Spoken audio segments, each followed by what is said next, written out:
Welcome back to the More Than Sports podcast as we wrap up our interview with Quinton White. Here on part two, Quinton spends a little time discussing the rest of his tenure at Southwood and then goes into detail how he has a conversation with one of his coaches about convincing him to give college a shot. Quinton does spend some time at Southern University in Shreveport as well as Navarro College. Soon after that, Quinton goes into business for himself, where he discusses where he uses some of those attributes that he learned on the football field and basketball court into the business world. So thank you for coming back and joining us for part two. Now let's start the conversation. All right. So as that season closes out, obviously looking to lose like eight seniors off of the team, and a rebuilding effort is about to take place. Like, coming into maybe that summer, like did you? I mean, obviously you played summer league. So how did that go over the summer? Man, like I say, bro, we thought like we lost all those people, but like I say, we felt like everybody else had lost their people too. So it's like we just rising up the ranks. We finna battle you out. Like we not finna take no plays off.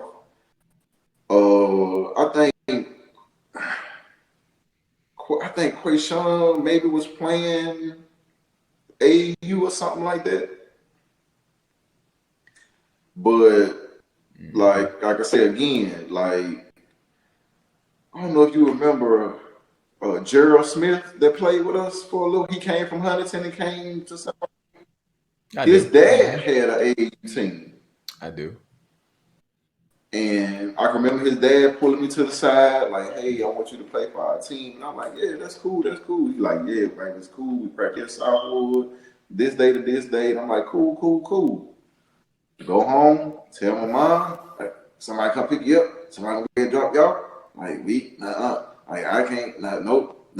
We ain't going there. So I think I may have went to one practice, and after that, like the most summer ball I played was Alcoa Park. Like they had put a team together at Alcoa Park, and we played like summer ball through Alcoa Park, and we were playing summer league with our team from Southwood, and that was about it. Like that's all we did over the summer. But my mind always stayed on it because I was like I didn't felt like we had fell off like crazy like that. Like we wasn't gonna be in the running or be in the conversation no more. Because in my mind, who was coming back? Mm-hmm. Me, Quayshawn, Cat, KP. We had a lot of guys grow up. Mario, Johnny. Like, so I'm like, we got some experienced people coming back. This was far from, but we get to school, get back.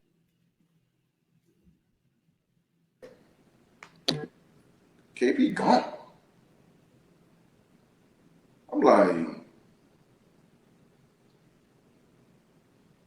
bro, we done been at the same party. We was in the same clique. I didn't know he was leaving. I think Kevin even changed his name. When I met him, he was Kevin Pilkins, and by the time I was he was Kevin Welch. I was like, bro, like I'm fighting mad. Like I'm fighting mad. Like CKP, I'm knocking out. Like that's why I was at. Like, what is schedule at? Huntington, both games. Like, what's up? But yeah, more going on. Did y'all ever have a conversation after he left? Decisions and do what they got to do. Then I think it was some kind of little riff with me and Marlon at one point, like not playing like I wanted to or something like that. And I came home and tried to campaign to go to Fair Park at one point. No. Okay. So that, but even with talking about the conversation with KP, like, did y'all ever had a conversation after he left about any of it? Never, never, like me and Okay. KP didn't talk in passing, and then him and his wife came to one of my stores, and we talk about good times, how and stuff like that, but that ever came up ever. Hmm. Right. Well, and like you said, like I guess it would have been one thing, like if he was just a guy on the team and he just kind of left. But like to your point, you guys had been hanging out all summer. Y'all been at each other's houses doing different things, and then all of a sudden he disappears and without a word. So yeah, so like we were talking about that junior year. So coming into that junior year, like you said, you kind of had expectations that that team was still going to be pretty good, even though you lost all those seniors. But like kind of speak to that, like you said, once you kind of got back and started practicing and the season started, like what did you see then? Man, we got real young, real fast. Right. Like I'm talking about at that point, and then even I must say, even at that point, it was still some guys who were supposed to have been on that team that wasn't on that team. And this was around the time where Putnam era and coming over to us, this was that area where, for some reason, a lot of cats migrated down here from up north. So it was like a few schools had they New York dribbling guy, they Washington D.C. dribbling guy, they Baltimore dribbling guy, and Yeah, I can exactly. think of So one or this two was off the the top of my point when head. So everybody yeah. had they little Hmm. and one guy hadn't showed up.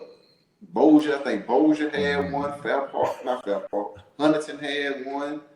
Uh, Dang, it was a few more other schools had them. This upstate guy that show up that do all the dribbling and all that.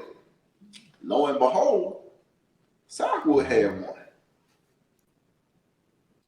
So Yeah.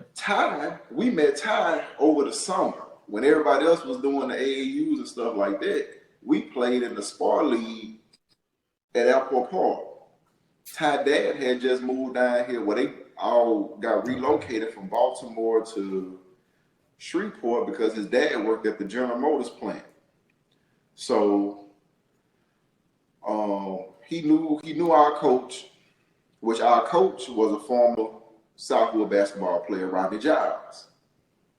So he was like, "Yeah, man, I got a team together, man. Tell your son to come out and play with us." So our summer team was loaded. Like, man, we had Trey Otis, me, uh, who else? Johnny, Troy. Um, I don't know if you know Master Lovelace that went manager. Okay. Yeah, I'm familiar with math. We had Master, we had Rico, who also played for Evangel. Man, our team was loaded. Hmm. Ty showed up. So we like, oh man, like we talk like, man, what you do? What you do? He said, you'll see when we get to the game. Like, nah, man, what you do? You can shoot, you can pass. Like, what can you do, man? Like, let us know what you can do. Like, you'll see when we get to the game. So jump ball, first play of the game. Our guard go to the rack. I'm talking about he roll his ankle.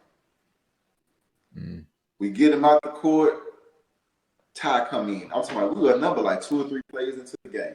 Ty come in the game. He bring the ball down the floor.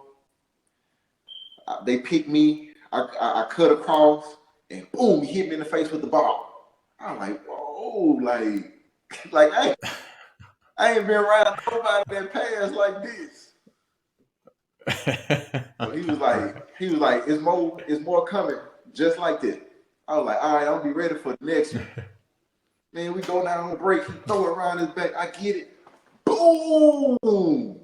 Ever since then, bro, he coming down the floor, man. I'm talking about man, I'm talking about he doing all that New York stuff.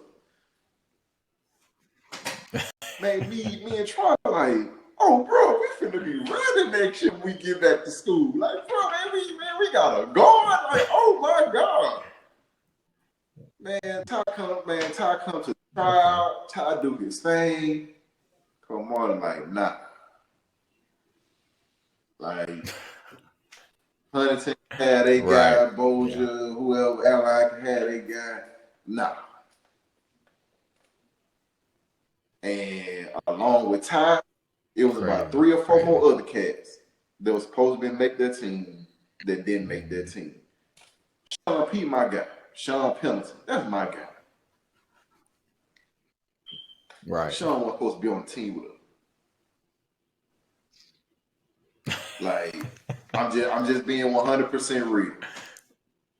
No, I got you. Like, right. Jason was better than Sean. No arguments here. So Jason was kind of slick. Like man, Jason had them layups and he'll go up under you. So I like, okay, like I was cool with Jason being on the team, but Sean was supposed to be on. And Jason, and I give Jason. I give credit. I give Jason credit. Jason to go at you though. Like Jason wasn't gonna back down. Like I give Jason being on the team, but Sean was supposed to be on our team. He was my guy. I think he passed away now. Pat Sholomar. Yeah. Pat wasn't supposed to be on our team. Pat was about 6'5", but Pat wasn't supposed to be on our team. Right. The guard, Jared, I think that's what his name was. I think he played baseball. Little short white guy. Okay, yeah. He wasn't supposed to be on our team. Mm-hmm. He had the guy that played soccer that he would let come every now and then. He wasn't supposed to be on our team. So and you see how that's kind of interesting because like he didn't want you playing football, but he come and recruiting all these other guys from all these other sports. Exactly, and it's crazy. And I never thought about that like that until you said it. Like, you absolutely right. He was going to grab these other guys, and bro, like that was 4 spots right there just on the top of my head. That, man, them cats weren't supposed to be on our team, man. But again, I don't feel like he wanted that all-black roster. Right. Not saying that he racist or nothing like that. I think he was going for this look because that's the look he always had. When Kyle Lecky was on the team. And Brian Reeves, he had his 2 white guys on the team, and that's how it stayed. Sean P, Jason, for a while then was our 2 white guys on the team. You know what I'm saying? So it was like this certain look he was going for, but at this point, you don't. And like Brian held his own, but. Yeah, Brian was legit. But we don't have that talent to give up these spots like that. We need all the reinforcement we can get. Like, you just can't sit back on Tony and Pooh, Rodney D, Wingate and them, and and have that look you want. We need cats that can go from the top of the roster all the way to the bottom. And he left. Right. And you need some dogs. A whole lot top of to guys bottom. In that tryout that should have played with us. So. And even with that, I never really thought about it that way, man. I just thought that the guys just didn't make the team. But to your point, like if he was going towards a certain look, like those guys, they didn't have a chance anyway. And I didn't even know that you play with some of those guys over the summer. So you knew they could play. You knew they could compete. You knew they could help us win. And then for them not even to get a chance to get on the team, man, that I know that that hurt. I'm sure that hurt them because he was like, he knew he was better than some of those guys. Man, it was like, man, bro, that hurt us because we thought we had the power too. We thought we could talk to coach and say, oh, this is what we want, this is what we want. But like I say, at that point, man, we kind of knew it was going down here. Well, I knew. I don't know how the other guys feel. When you had people that could sit in the practices. He went and grabbed the 8th grader, I ain't gonna lie, 8th grader Kahoot. Jason Serra. I think that was his name. Jason Serra. Jason could fly. Yeah. But Jason wasn't ready yet. Right. He ain't play with us or nothing like that, but just the idea. You allowing this when you ain't never allowed this ever, because you always felt like you had enough talent without having to go do this little searching here and there and people falling in your lap like that. As a matter of fact, even Craig had went to Southwood for a little while. So we really thought we were gonna have something good because Craig, Johnny, Mario, KP, Warren, me, Pokey, like we really thought we would have been able to do something. Lorenzo. So, like with just them names alone, you know what I'm saying? Like on paper, you like, bro, like we can put something together here. You know what I'm saying? But Craig left and went to Fair Park. Before anything really shook out with Craig, he had left. So it really wasn't like we missed him, but we did miss him because we never really got a chance to play with him. Right. And I knew Craig from Mooretown because we used to hoop in Mooretown together. Like I say, KP left, it was a total shock to me. Other people may have known. Right. I didn't know. And I used to be with him all the time. And like I say, Pokey ended up quitting too that season. So yep. Pokey ended up quitting. And man, and I'm gonna tell you something. It was something Coach Martin they never did. Pokey and them gym hours talked so much noise about how they could beat the school team. Coach Marlin told us to come to the gym that period to be able to play against Pokey now in that gym hour. Really? Okay. That's Quinton. They used to talk so much noise to him. Trey Otis, Rodriguez Reddick, Pokey, I think Roger Lavere, like all them boys used to talk so much noise to Coach Martin about they were better. And once Pokey quit, Pokey went to the other side. He was like, yeah, we beat them. I know I'm better than that person. And Coach Martin told us to skip our classes, come to the gym hour to play them. And bro, we ran up the scoreboard on the people. We ran the scoreboard up on them people. But that just go to show you what the mind of Coach Martin was, because never in a million years he would have Pooh and Tony and Rodney and all the boys come down to no gym hour and try to prove a point to some people that were just in a regular gym class.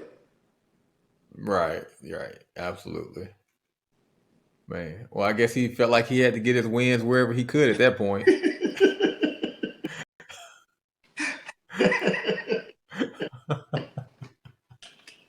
Yes, you're right.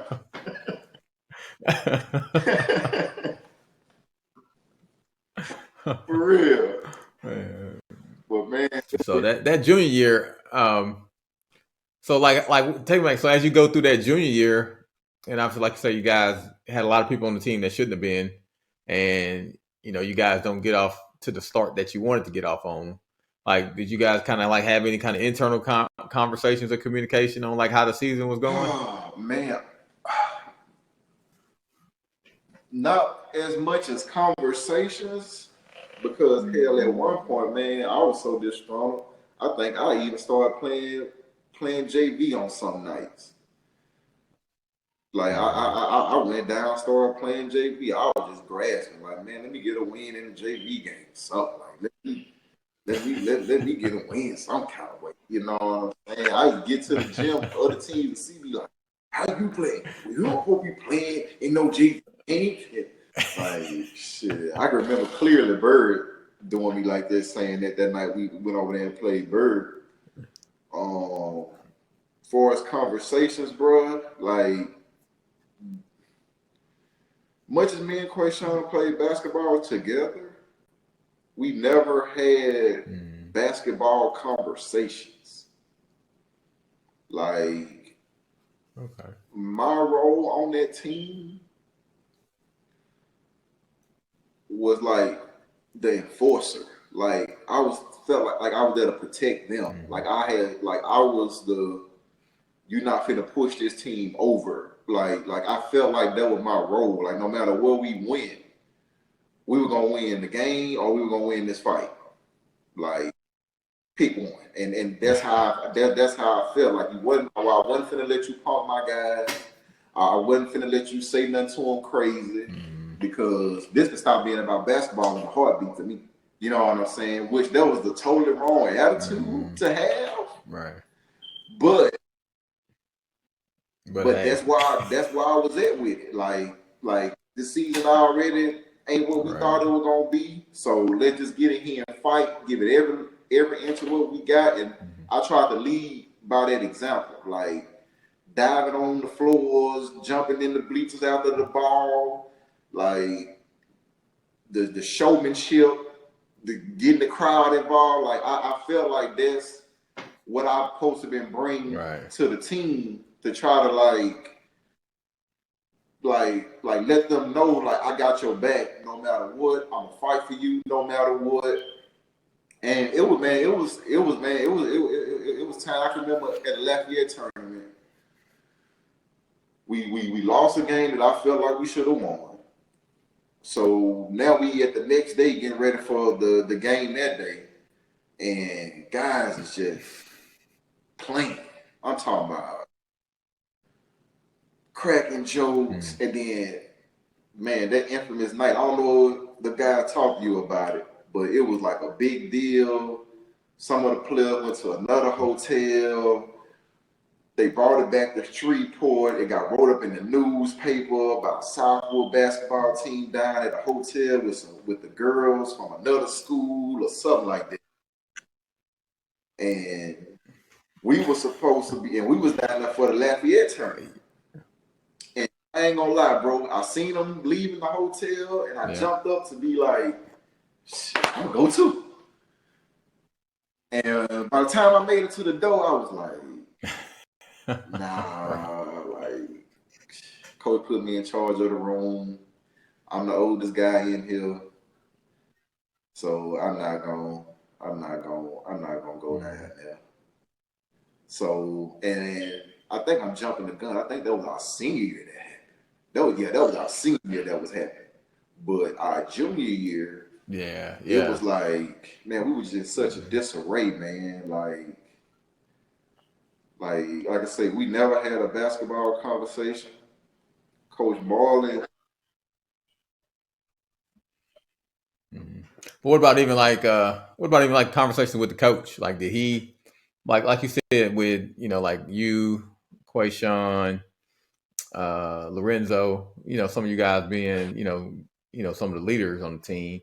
Like did he ever kind of pull you guys to the side and have a conversation with you guys about like when things weren't going exactly the way honest, before? I talked more basketball with Coach Daniels than I did with Coach Marlin.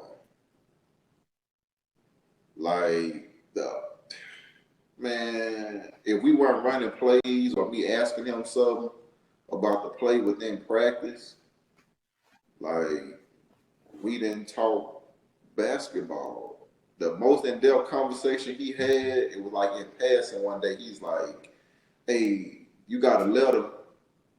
I got a letter for you. It's in my office." And I never seen that letter. Talk to him about that letter. Wow. And that was the real extent of our conversations my junior year about basketball. It was like such, like I said, I don't know if like at home really was getting with him or getting to him or something, bro, because he wasn't Coach Martin that was my freshman year. Like at all. Like he was not that guy, and I still had the same mindset that he instilled in us. But it wasn't that no more. And I'm still trying to be that, be what I thought he was. And the more and more, it was like basketball wasn't what he wanted to do. Like it just like coaching went away. Like and then it was one game we played. Yeah. I think we were playing maybe Bird. Cause I remember like by the time we got seniors, we were beating up on Bird. But my junior year, Bird was still decent. And me, Polk, and Johnny went to go get haircuts before a game. We get to the barbershop, dude was like, y'all next. Hour go by. Y'all next. Another hour go by. Y'all next. Now by this time it's 6:30. Game started at 7. We supposed to be in the back with our clothes on. Right. So Johnny was smart. At like 5:30, Johnny was like, man, I'm gone. I'm finna go and try to swoop me right. I get back to the school. We like, cool. Me and Pokey get the haircut, bro. Man, we don't get to that game till it was about 7:30, bro. I think they had just came back in for the half. I can remember after the game, Quinton telling me, when I seen y'all, he said, man, I kept us in the game as I could. He said, when I seen y'all come through the door, I got new energy. Like, oh yeah, my dog's here. Man, Cole Martin was in that game. Really? And I was super pissed, but after the fact, I understood why. Like, that's exactly what he was supposed to be doing. Like, we put us before the team. We wanted to be pretty before this Bird game. And we got our guy out there fighting by himself. Not by himself like Mario and Johnny were nothing. Right. But the main guy on our team, and we leaving him out here to dry the whole time. He counted on us to be here, and he just started this game, and actually kept us in the game. And we not there to support our guy, man. And man, we didn't play that game, man. We were fully dressed, got there at the half, and bro, we didn't play that game. And me at that time, man, I was super pissed. I was kicking, punching, throwing stuff. Man, I want to say that was the break point. I thought I wanted to go to Fairport. But so did y'all have a conversation? Did y'all have a conversation with Coach Marlin about that? Like, did he ask like where you guys were? Didn't have no conversation with him, but had a conversation with Coach Daniels. Like, Coach Daniels is the person who talked to us, told us why, explained to us why it had to happen like that, and I got it. Like, after that, like, my anger towards him totally went away. I understood why he did it. He taught me a valuable lesson that I have since passed on to when I've coached. So, like, I really got a lesson that day. And I want to say I think we ended up losing that game. I put it squarely on me. Like I put it squarely on me, the reason why we lost that game. Right. Okay. So, I mean, as you kind of move through that junior year, man, you kind of mentioned obviously that, a lot of new people who previously wasn't playing varsity. So, it's a learning curve. So, you kind of don't end up with the season of the record that you guys were expecting. So, as that year ends, I mean, I think you don't lose many people. Who is it? Just maybe obviously Pokey quit. Fish. I want to say that. No. Well, yeah. I think Fish was the only guy we lost. Okay. So coming into your senior year, you guys kind of ramp up with summer league. So how does that go moving forward? Oh man! Again, I hate to say fool's gold, But Okay. again, we think we got something, bro. Man, we go to the summer league, bro. Man, I'm talking about, man. It feel like all the time. When Southwood playing, the house packed. Like the people in here, the girls in here, the other schools coming to see Southwood. Quinton would dunk on you at a moment's notice. Bro, we like, man, we back. We back. Like we got people in here. In this summer league. Man, I think we end up going to the championship, losing to Fair Park. But we felt good because it wasn't no blowout. Right. You know what I'm saying? Like we were like, man, we held our own. Right. Well, and even to at that point, Fair Park was, the best team in the city, and probably even at that point one of the best teams in the state. Yeah. With Strohmeyer and Reggie. Yep. Playing at an extremely high level, both of them. Man, so high level. So like you said, to even go to the championship and be competitive with those guys, let you know that, hey, you guys are going to be competitive. That year. Like I say, Fair Park had kind of separated themselves from everybody else in the city, but like I said, you guys felt like you're going to be right there. Kind of like in that next level or that next tier. Yeah, and we playing in summer league, but Green Oaks wasn't in summer league. Woodlawn wasn't in summer league, so they got their big guy too. Mm-hmm. So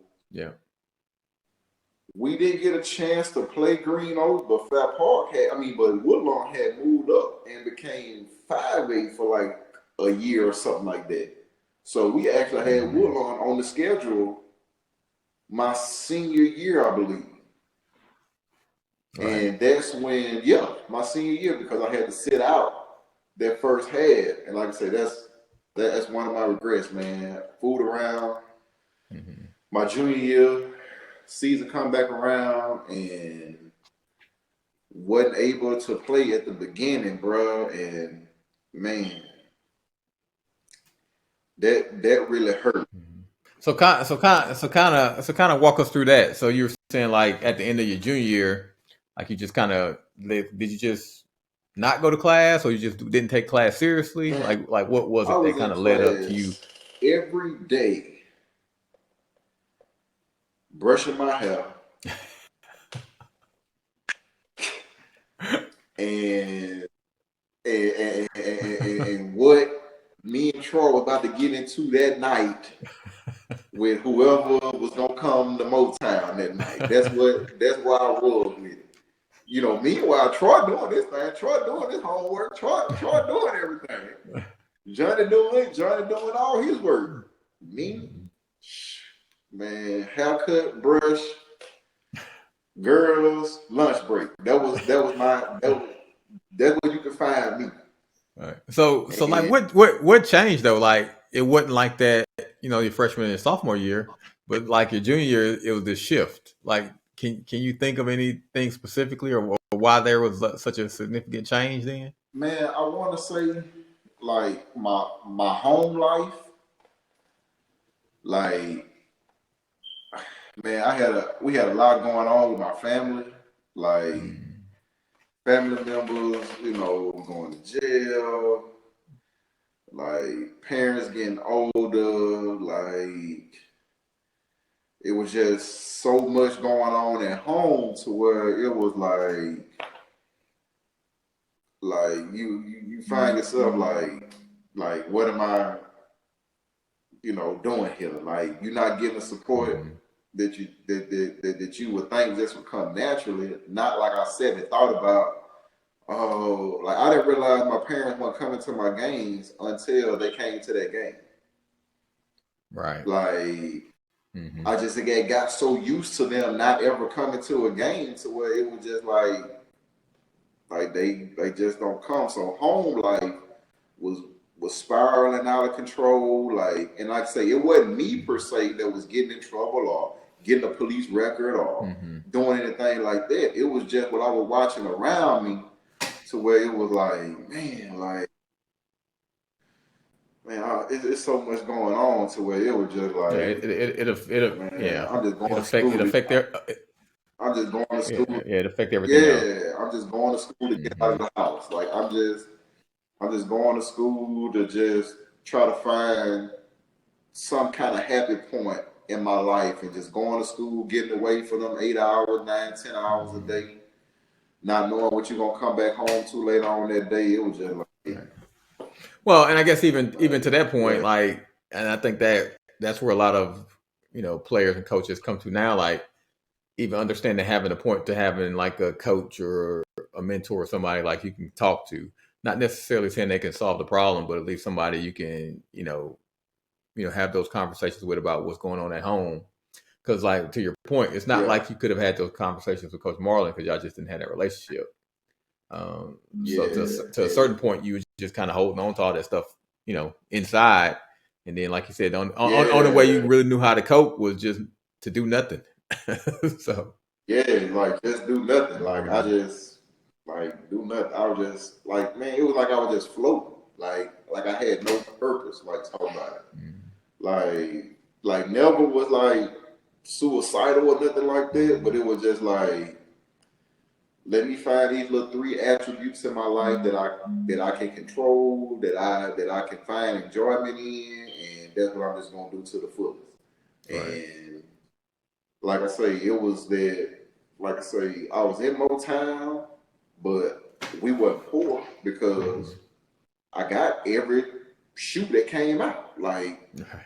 so in it, so they would just give me the shoe and go on. Like, we not worried about you. You're not getting in trouble.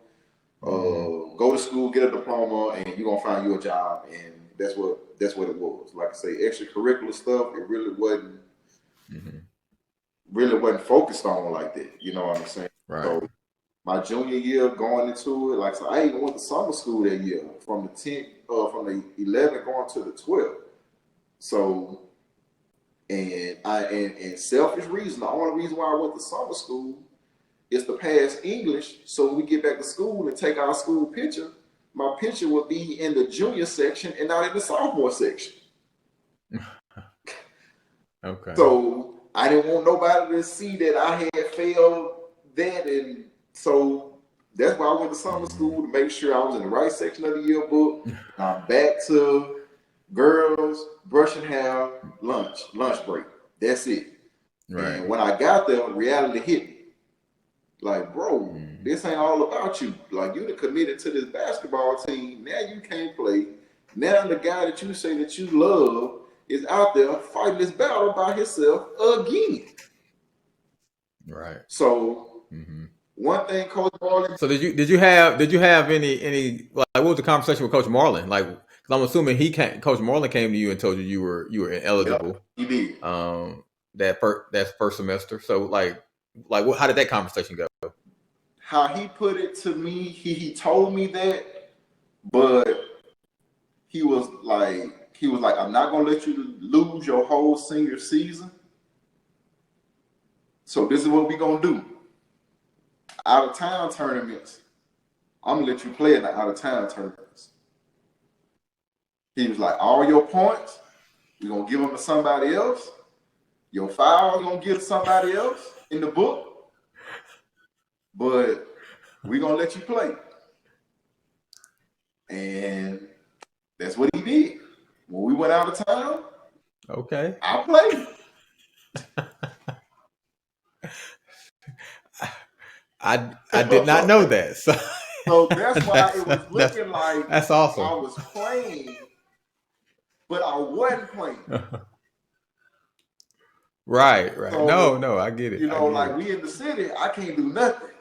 But man, we get on the road, bro. Like, man, I played in the Lafayette tournament, Washington tournament, and I didn't. If you notice or you remember, I didn't play in the CMB tournament because, It was in the city, right? yep, and that was the only time I was able to have the opportunity to actually play and get on the court at the Gold Dome. was my senior year at the CMV, and I couldn't even play because my grades weren't right. Wow. That's Yep. well. I mean, I tip my hat to Coach Marlin on that one, man. Like, because I know a lot of the coaches wouldn't have done that. So Yeah, man, he did. He did that for me, man. He did that. okay. So obviously, like you say, first quarter of that senior season starts off kind of slow, and then second semester comes. January rolls around and you're eligible. So take me like to your thought process then, man. Like now you could play, legally.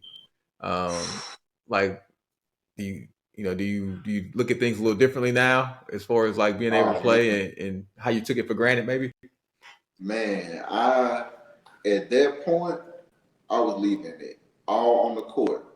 Every single time I was out there, every single play, every single moment, I was giving it every single thing I had because I was trying to make up for lost time.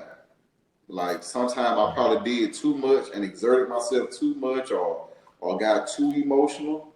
But that's all I knew to try to prove in my mind back to the guys that I was here for the long haul, the whole while.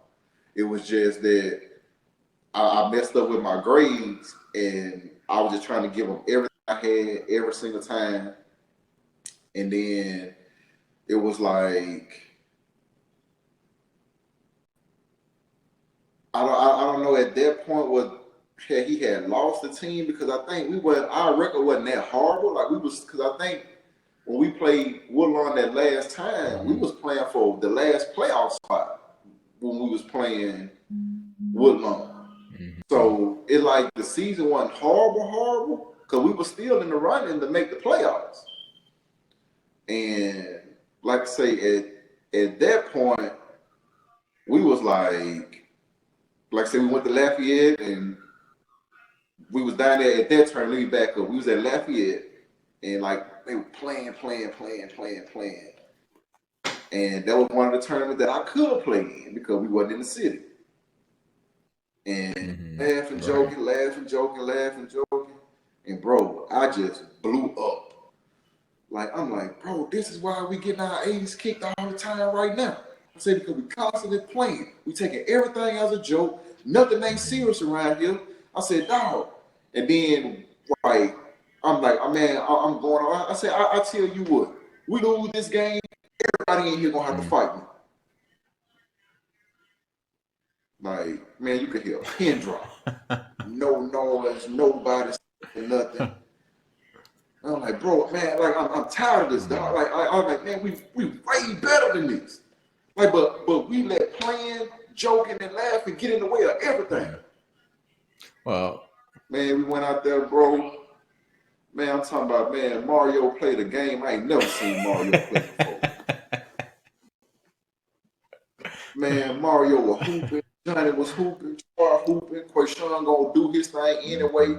Dashawn dropping the corner tray like it was clockwork. Like, I'm like, man, like, bro, I'm talking about, man, we did our thing that game, bro. Yeah, and I think I actually, when I spoke with Mario, he actually, I think he bring that up about that time when you kind of blew up, because he said like a lot of times you didn't say much, but when you did say something or whatever you did say, like the team did respond, the team did listen. Yeah, and that's probably my bad that I didn't say more, but I was kind of playing the back seat because I wasn't that guy that did all the scoring, or I wasn't the best dribbler, or nothing like that. So I kind of like, I guess I would feel like that it wasn't my place to be doing that. I felt like that probably should have been Quinton saying that since you was the best player on the team, that should have been your thing. You know what I'm saying?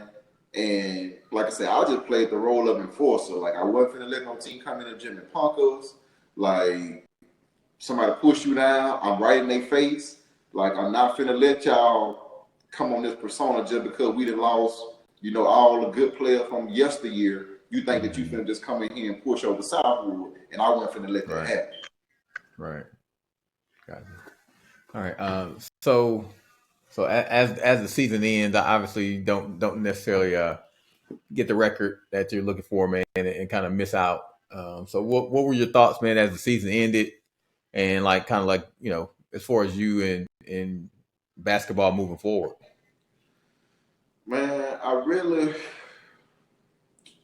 wanted to play basketball more, but I didn't want to go to college. Mm-hmm. So Coach Daniels, well, let me back up. Something about basketball. It was one night I played a JV game, and the referee was making bad calls, and I fouled out that game. And me and the referee got into it real hard, and he like threw me out the game, like out the gym. And Wow. And it was one of them games where we like right there on the cusp, because I didn't matter if it was us playing in 2 trash cans or we on a basketball court. I would give you my all. Like I didn't care what we were. Right. So got throughout the game, team ended up losing, and Coach Daniels come find me. Boom. He like, bro, what's wrong with you? Like, man, like you can't be doing that. And I was like, man, you see that referee making all them calls? Man, I don't care. Like, I don't care. And Coach Daniels looked at me, he was like, that's your problem. He was like, that's your problem. You don't care. You ain't the whole team. This team rely on every player on this team, and you just made it about you. And bro, he woke me up.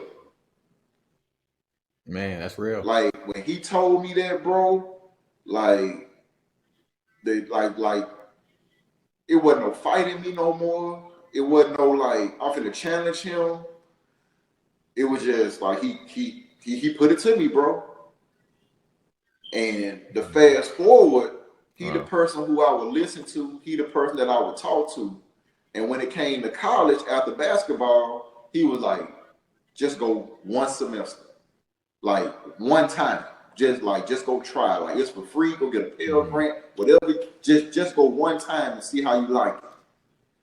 I was like, man, man, I really don't want to waste my time going to school. Like, man, like I barely made it where I'm at now. Like, bro, like I'm not trying to do this all over again. And he was like, man, just go one time for me, bro. Just one time for me. I was like, all right, I'm gonna go. So, well, but I still think that's cool, man. Because like I said, he was able to like call you out on some stuff, and like you was able to receive it. So later on down the line, when he was trying to speak something into you, man, as far as giving an opportunity, you was open to listen because y'all had built that relationship. Yeah. So.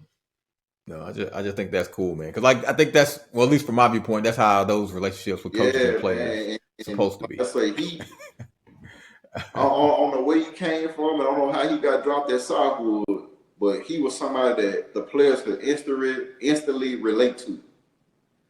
Like we all instantly related to him, and then come to find out, once you get older, Coach Daniel like, hey, I wasn't that much older than y'all. Like, he was like, I just had finished college myself. Like, y'all was like 18 years old. I'm 22. Right. Like, I'm not that much older than y'all. And that was just like an older brother, Nobody never asked him how old he is. Right. So come to find out, he was like, bro, I wasn't that much older than y'all, man.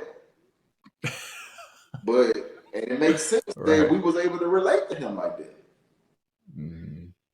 Yeah. No, right, man. Because like you said, man, whatever it was, man, that was one thing I'd say, like, he was really good at, man. Whatever it was, man, he called you out on it. And he did, bro. Like, he wasn't going to let you slack. He wasn't going to let you, like, not follow up on a rebound or follow your shot. Like, he was going to be on top. And he definitely coached to the details. And when I was coaching my kids, that's where a lot of my coaching style gravitated to, the details, the boxing out, the following your shot. You know what I'm saying?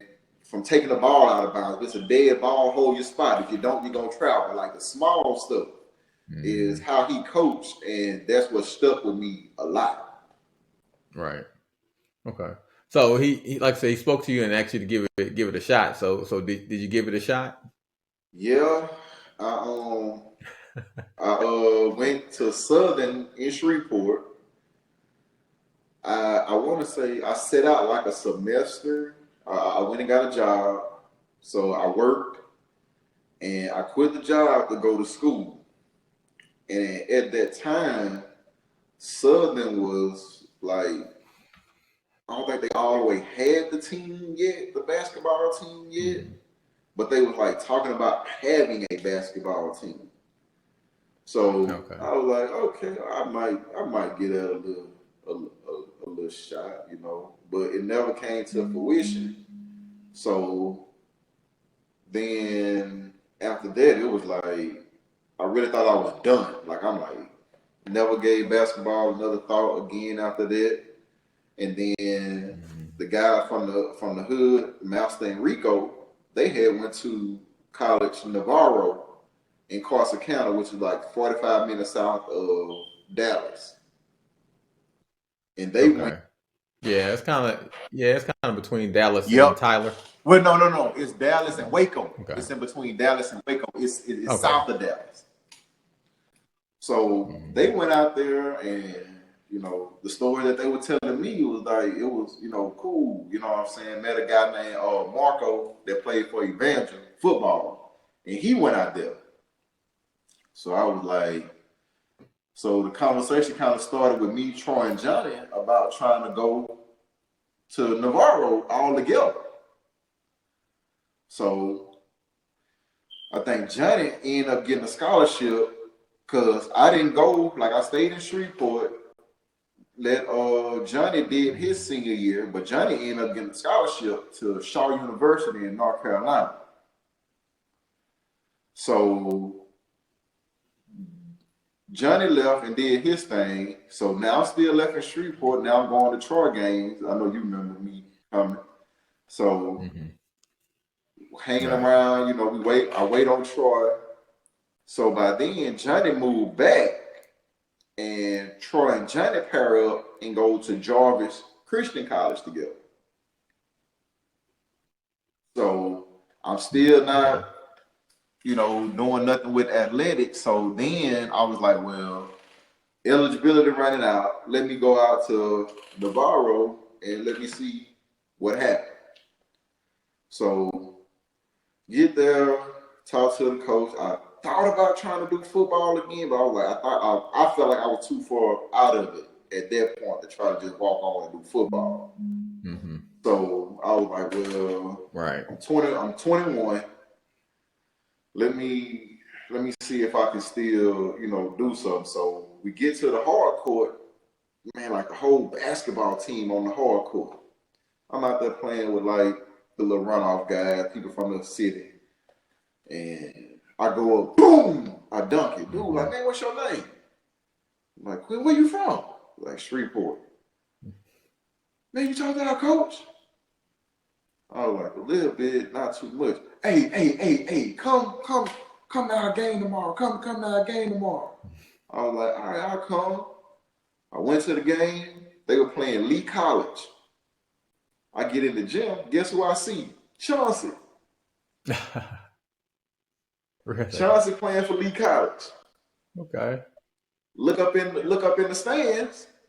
Coach for Arkansas. The same guy who coached Scotty Thurman and all them guys, Carlos Williams. He there scouting Chauncey. So get there, the guy. I think Navarro ended up losing or whatever. So make my way to talk to the coach or whatever. And it's really hard to talk to somebody after a loss or something, stuff like that. Right. So conversation really went nowhere. The guys on the team was like, bro, like, you need to come. So play in a mirror game. I do my thing in the mirror game. They like, bro, you gotta come. And for some reason, it never panned out. Like something just never went right. And then at that point,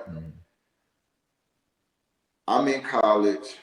Like, I just started making money in college because back then, I was the first person there burning CDs. Napster was hot, so I'm making mixed CDs. Okay. I'm getting used to it. So now I'm making money. So now really nothing else don't matter to me.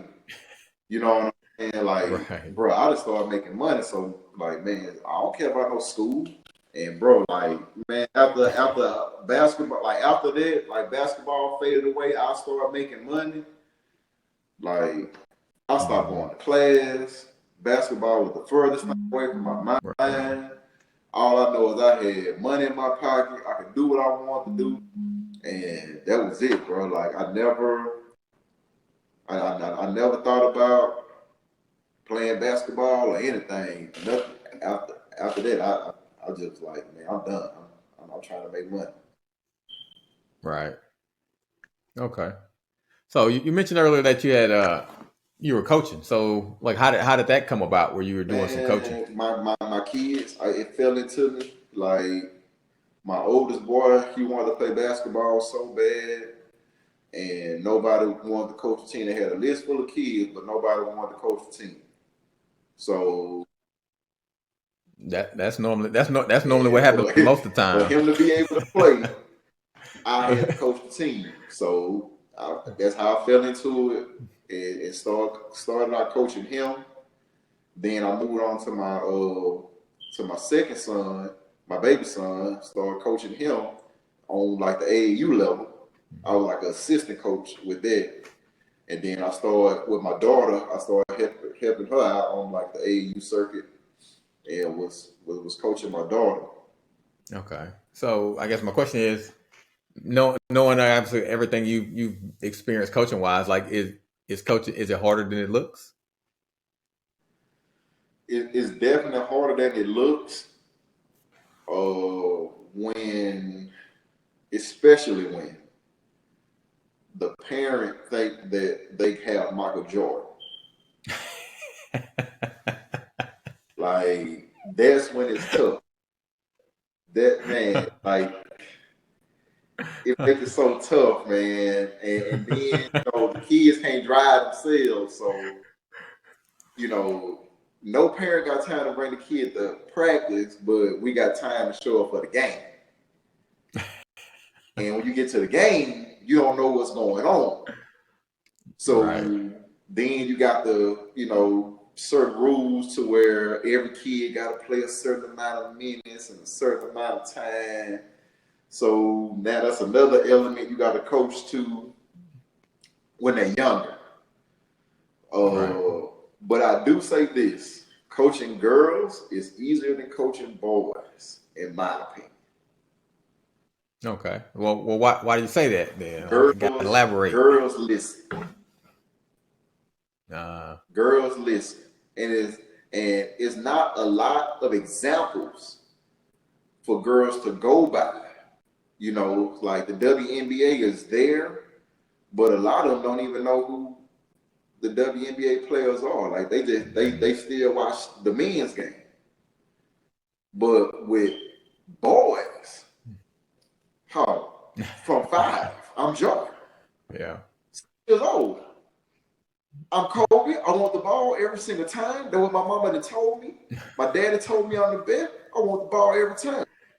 So it's harder to coach a boy because they don't listen like a girl listen. A girl, man, you giving them instructions, they're gonna go set that pick like you tell them to.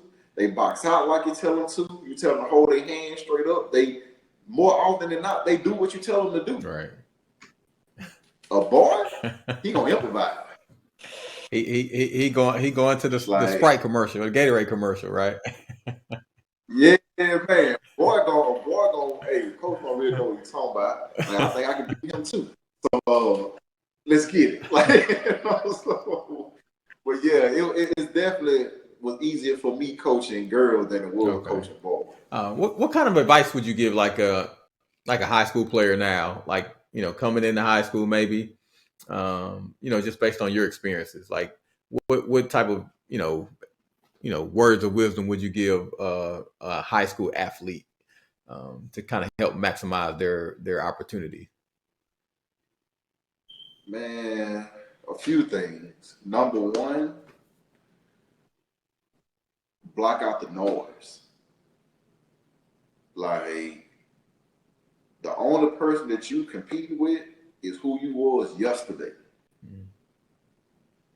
Like, you don't have nothing to prove to nobody. Long as you getting better than what you was yesterday, long as you surrounding yourself with like-minded people, that's what you need to be striving for.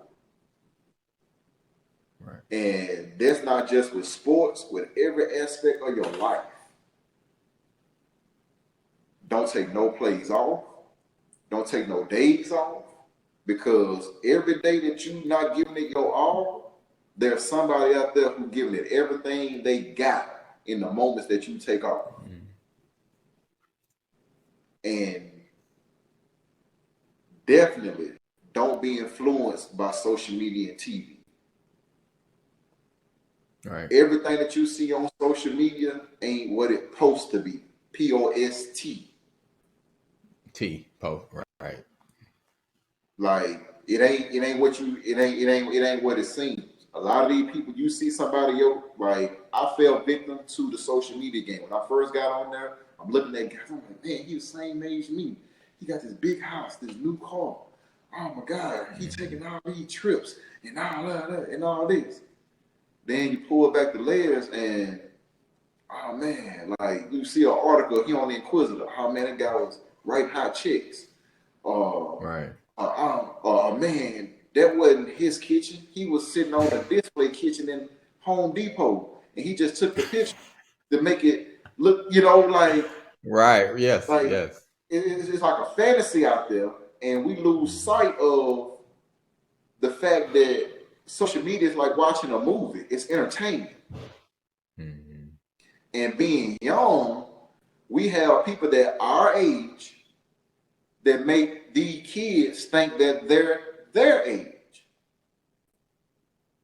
So the young kids thinking that they're not successful when this cat is really 39, 40, 41 years old, 35 years old, living the lifestyle of a 22-year-old, and the 22-year-old don't know that he as old as he is, and he is married, and he working in the oil field, and his wife is a nurse, and they don't see that side. Mm-hmm. They think that he just some kind of dope dealer that's making moves and not realizing, man, this guy really got a real job, but he just making it look like he 22-year-old and got the world figured out. And then that's when you get in these kids' mind, and they think that now they got to get it by any means necessary to keep up with what they seeing.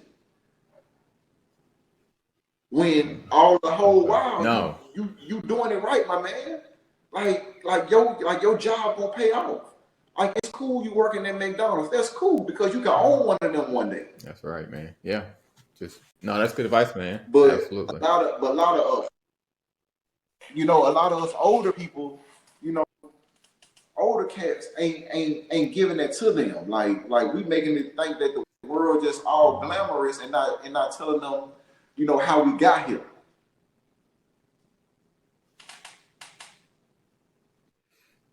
Yeah, no, we definitely skipping. Well, and I think a lot of that is the grind. The grind is not sexy, man. Like the grind is not glamorous. The grind is not postable. So tell me about White Ice Italian Ice. Oh man, we started 7 years ago. And during the process, we was from about 19, 20 years old. I felt like I wanted to do something. I just didn't know what I wanted to do. I knew I wanted to own something. And fast forward into meeting my wife, we boyfriend and girlfriend at the time. Fiance, she then became my fiance. We was talking about, what we could do. I would tell her what kind of assets I had that I wasn't utilizing, and she was like, "Well, you can do something with that. Like what you think you want to do with it?" So I was like, "Well, we can do a snow cone stand." And her with her background in accounting and all that kind of stuff, she was like, "Well, we need to ride around and see what the competition like first." So we rolled around and man, it was snow cone on every corner. Every time you seen the barbershop, snow cone stand. Right. So we was like, nah, we ain't gonna do no snow cones. So thinking back, one of our dates we had early on, we was in Dallas, and it was a guy out there selling something, and we got some. He had like ice cream, gelato, yogurts, all kind of stuff. And he was like, y'all try this. Y'all love it. You'll love it. So we tried it. We liked it, but never thought nothing about it. We just ate it, and moved on with our day. And then when this idea came back around, she was like, you remember that stuff we ate in Dallas? That was like ice cream or snow cone, but it wasn't. And I was like, yeah. So we researched it, ordered some supplies, and started trying to play around with different recipes and stuff like that. And then I ended up like, and at that time, it was like, not saying we got all the money in the world right now, but at that time, it was like next to nothing. So we was like, we gonna pay all the bills and bet on black. And that's what we did. Paid all the bills, when it got all the equipment, freezers, everything, tents, a fan, everything. And we went and bought everything and opened up. We put the kids as the face, as the logo. The kids is the logo for the company.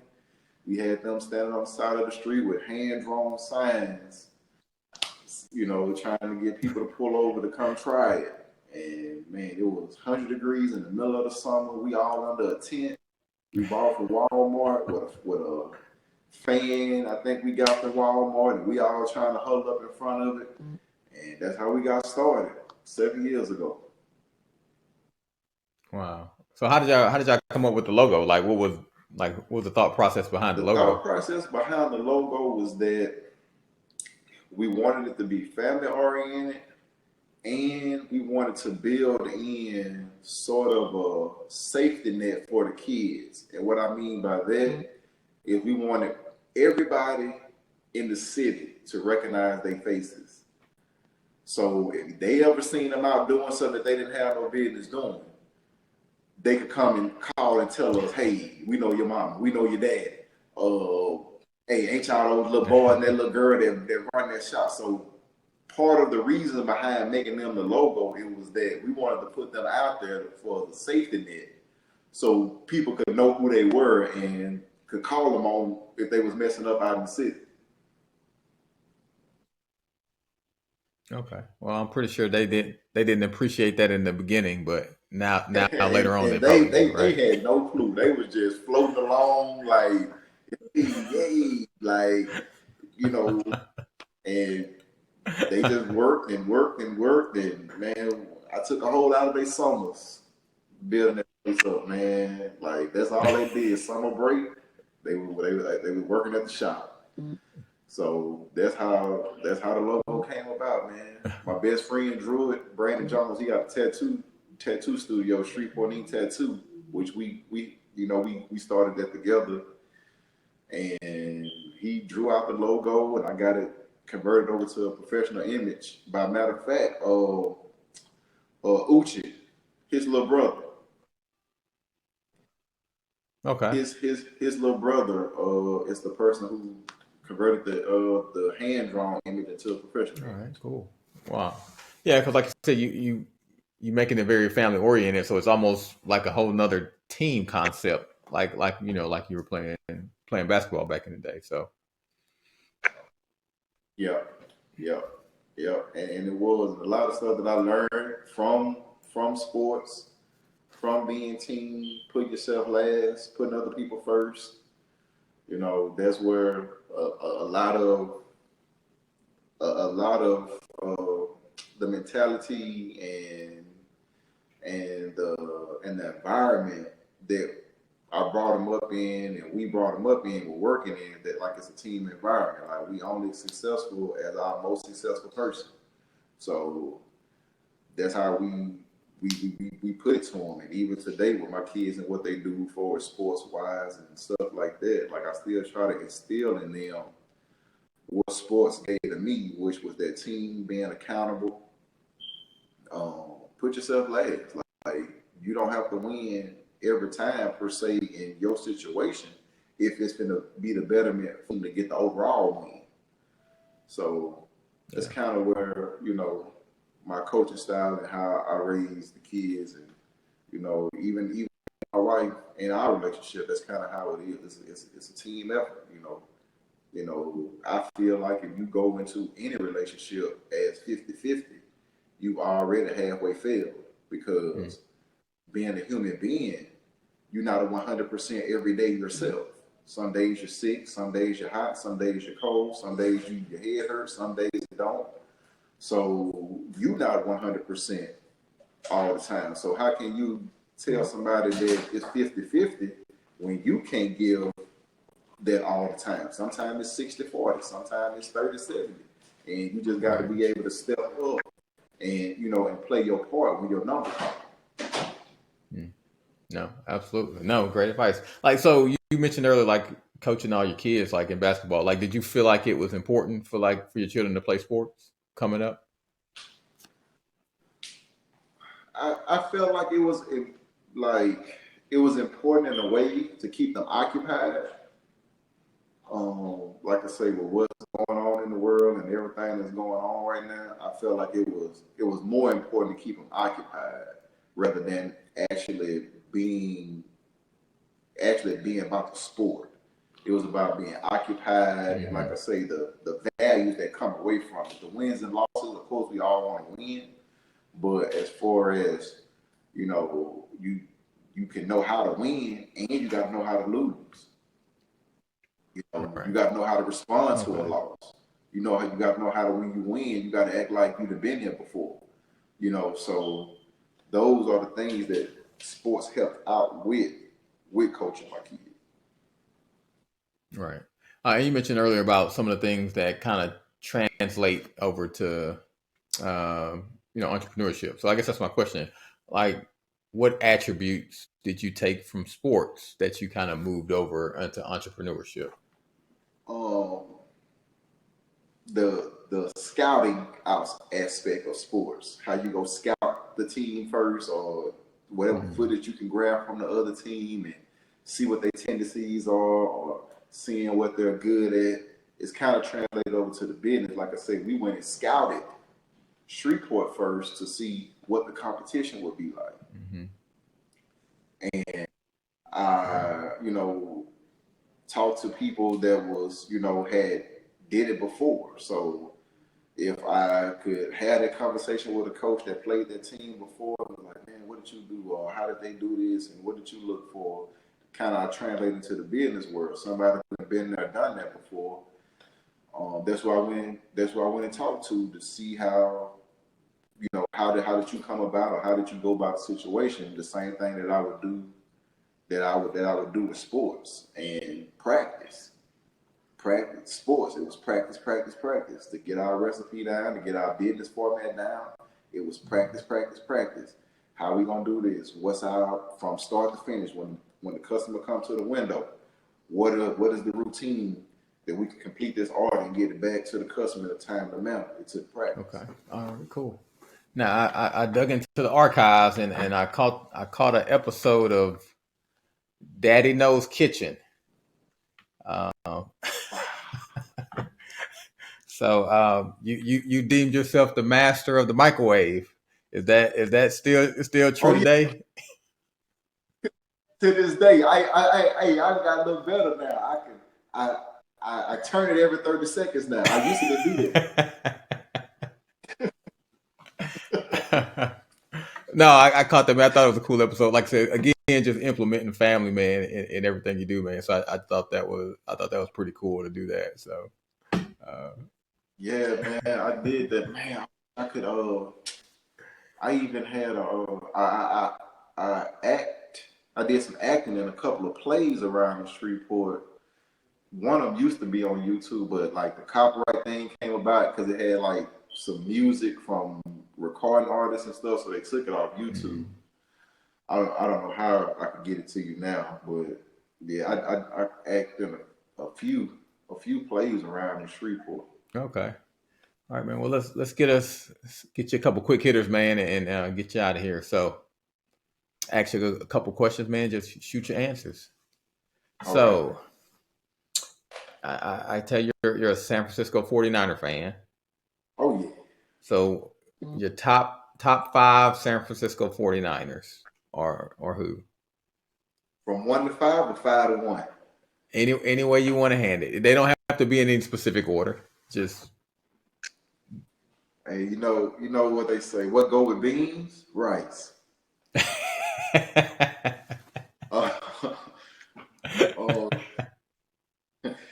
Joe Cool, Joe Montana, that's my guy.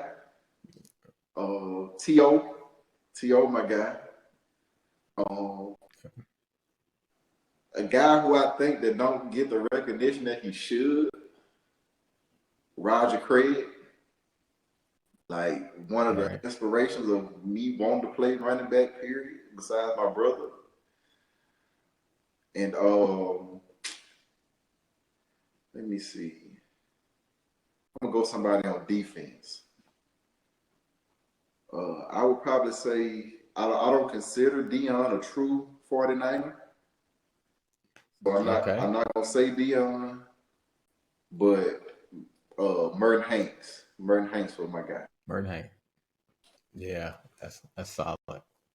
Okay, so just because Dion got traded, or was it? Did he get traded, or did he come as a free agent? Man, he came as a free agent, and the Cowboys lured him over there. If he could have went to anybody else but the Cowboys, I'd have been all right.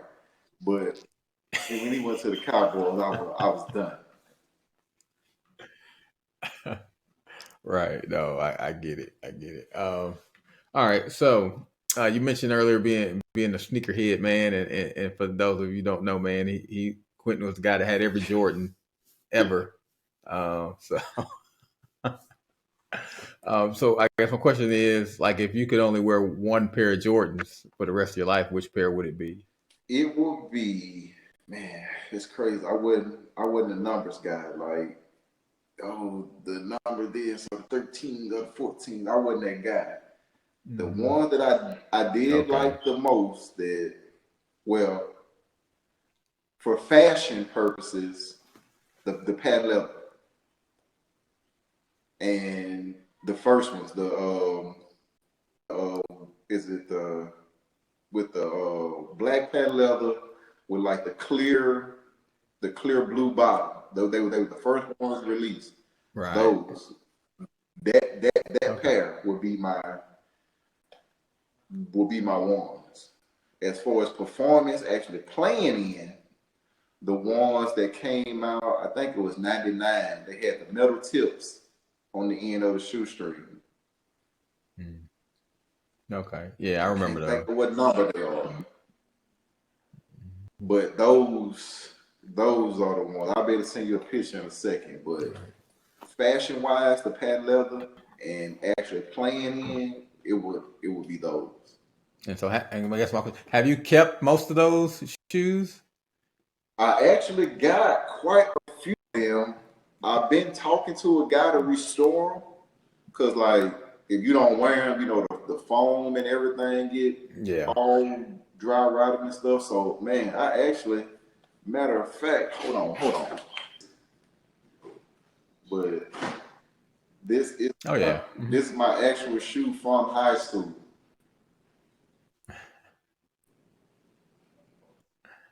Oh yeah. And like I say, I'm in talks with a guy that do the restoration, and like I said, I got probably about, it's so many pair. Penny Hardaway, I got Dennis Rodman's shoe. I got Allen Iverson. I got so many, man.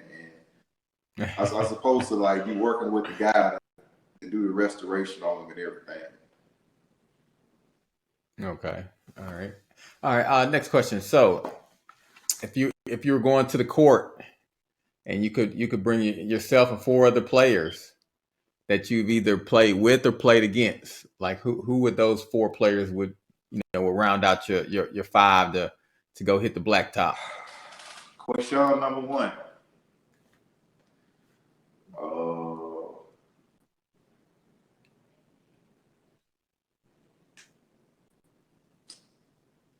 I would say Winye.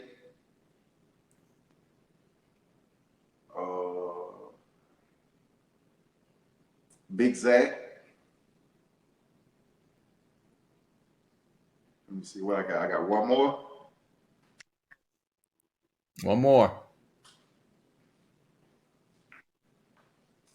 And I would probably say Tony. Okay. I'll bring Tony with me.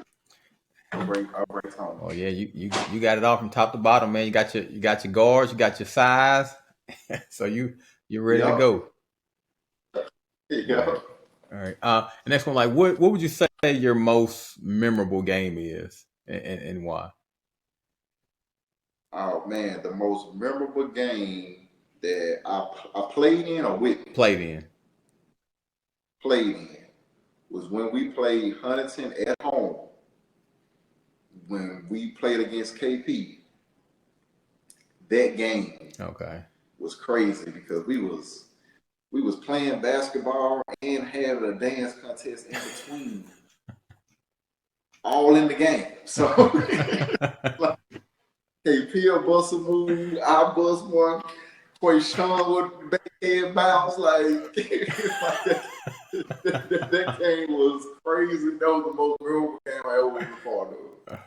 Wow. Okay. All right. And last one, man. Who would you like to see next on the podcast? Man, I would like to see. Matter of fact, I would love to see Johnny. I would love to see Johnny number one next, and if possible, like I could reach out to Tony. I'm friends with him on Facebook. I would love for you to talk to anybody from that team, Tony, Poole, Winye, and I would like for you to talk to somebody that was on that team. On that, right? No, okay. And somebody, and also number three, somebody from Crystal Jackson team, either Crystal or somebody from that girls team. Okay. Yeah. I that's definitely a goal to have some of those Lady Cowboys on. They definitely have a different story to tell than we did. Yeah. So because they made winning look easy, which I know it wasn't. They put in the work. Yep. But just their experiences are totally different than ours. And those girls there, they all was heavy with the AAU circuit. So a lot of people that they was playing in the NBA, like Sue Bird. Like I've seen a list of her and Crystal name on the same list. And I'm like, dang, Sue Bird still playing. And her and Crystal was playing in like the same AAU tournament at one point. Yeah. I've seen her on some of those clips and stuff with WNBA now. So yeah, I think she's definitely she's kept her game up, and I know that's not easy. Bro, I would definitely love to see you talk to some those people from those winning. Right. Well, yeah, because they definitely had a dynasty. And like I said, bro, I got Crystal number. I haven't spoken with her in a while, and I'll definitely shoot her your link to your podcast and have her reach out to you. Okay. All right, man. Well, no, man, I appreciate your time, man. Appreciate your insight. You, man. Great perspective, man. A lot of stuff, like I say, a lot of stuff. I was right there, and I still didn't know some of the stuff. So it was like I was hearing it for the first time. Bro, so and like you said earlier, man, we all can see the shooting star, but we all will describe it differently. Thank you for listening to the More Than Sports Podcast. Please like, subscribe, and set your notifications so you can be up to date on new content. Also, if you have a story you'd like to share, please reach out to us at mystory@morethansportspodcast.com.